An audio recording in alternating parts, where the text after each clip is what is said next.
Morning sunshine. Okay, the question of the day is, how do I keep my heart brave? Especially when I'm feeling fear about the present or fear about the future. This is a really good and extremely valid question. And I think a lot of us relate to it and feel present to it. And I want to give it a shot. And I don't have exactly as great of languages for these things as I hope I will someday, but I know inside myself I feel like I have two channels.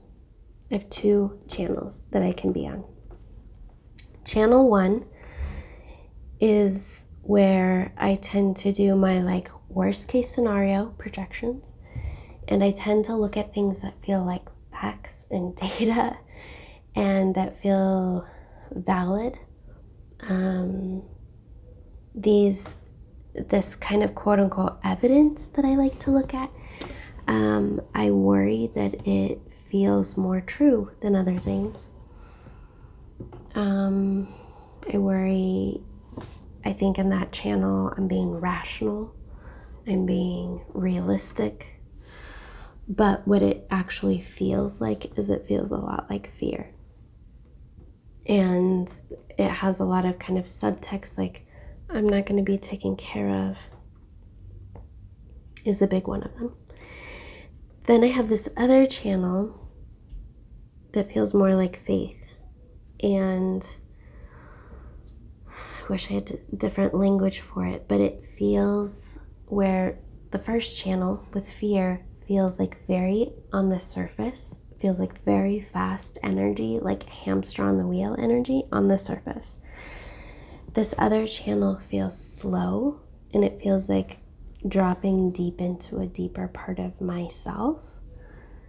Feels like dropping into a deeper part of knowing. And the quote unquote evidence, it's less evidence over here and facts, and it's more like sonar. It's more like magnetism. It's more like feeling like you're a compass and you can feel your true north. That's what it feels like.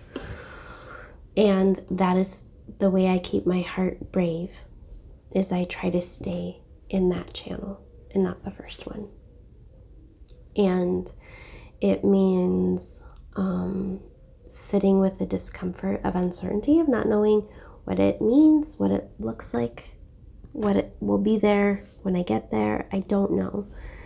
But in my bones, if I get down into my bones, lower than my head, to the part of me that feels old and ancient, I know that there's a reason for my life. I know that there's a person I am meant to become. I know that there are things I am meant to create, and that there is an opportunity in my lifetime to be of service. When I'm on the first channel, I think I am surviving, but I'm not positioned to be of service. And I, at this point in time, refuse to believe that I can't have both, that I can't survive and also be of service. So I want to be of service, and I usually do this by returning myself in times of really deep doubt to the messages and the words I've received, the mirroring experiences I've had with wise men and wise women in my lifetime, of people who saw me in a way that felt really true, and and had words to describe what they saw that taught me a language for who I am and what I'm here to do. And so I return to those words, I return to those experiences, and I try to keep myself on that channel, on that wavelength, in that zone as much as possible, and realize this is no less real or true or possible just because it is rooted in my unseen knowing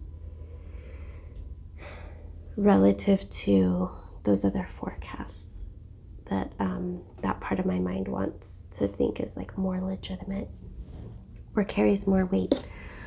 So that's how it feels inside of me when I'm trying to keep my heart brave, is it feels like catching myself when I've turned to the other channel and returning myself to something else and choosing to keep operating and living in a place, a posture of faith.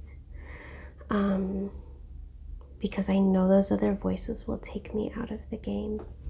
And I would rather be here with you and have you here with all of us, creating and making what we alone can do. That's what I have for you today. Take care, and we're soon.